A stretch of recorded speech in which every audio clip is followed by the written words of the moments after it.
Hello guys, তোমাদের আমি সিমাই পায়েস রেসিপিটা শেয়ার করব। তো অনেক দিন পর আবার একটা ভিডিও নিয়ে চলে এসেছি। তো প্রথমেই দুধটা জাল করতে দিয়েছিলাম, তো দুধটা একটু ঘন ঘন হতে হতেই ওর সাথে অ্যাড করলাম চিনি। আর পাশের ওভেনেই কিন্তু একটু নাড়াচাড়া করে নেব সিমাইটাকে। একটু লালচে লালচে ভাব চলে আসবে যখন, তখন দুধের মধ্যে সিমাইটা দিয়ে দেবো।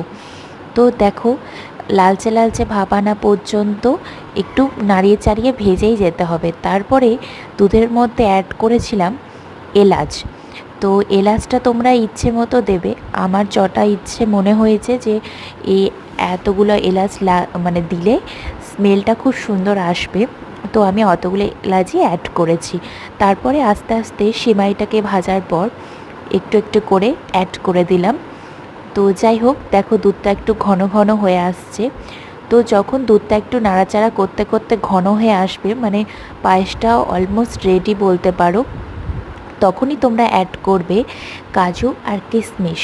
কাজু আর কিশমিশটা অ্যাড করার পর না দুর্দান্ত লাগবে কিন্তু দেখতে, আর সেরকমই খেতেও দুর্দান্ত হয়েছিল। আর কাজু কিশমিশটা অনেকেই বাড়িতে পছন্দ করো, আবার অনেকে পছন্দ করো না। যারা পছন্দ করো না তারা অ্যাভয়েড করো এটা। তো আমরা তো ভীষণ, আমাদের বাড়ির সকলেই খুব পছন্দ করে, আর বিশেষ করে আমি। তো যাই হোক, তো কাজু কিশমিশ দেওয়ার পর দেখো যে পায়েসটা দুর্দান্ত দেখতে লাগছে। তো যাই হোক, একটুখানি নাড়ি চাড়িয়ে যখন পায়েসটা পুরো রেডি হয়ে যাবে, তখন বাড়িতে যারাই থাকবে, বিশেষ করে ছোট মানুষদেরকে সার্ভ করে দেবে, ওদের মন পুরো খুশি হয়ে যাবে। তো আজকের মতো এইটুকুই, দেখা হবে নেক্সট ভিডিওতে।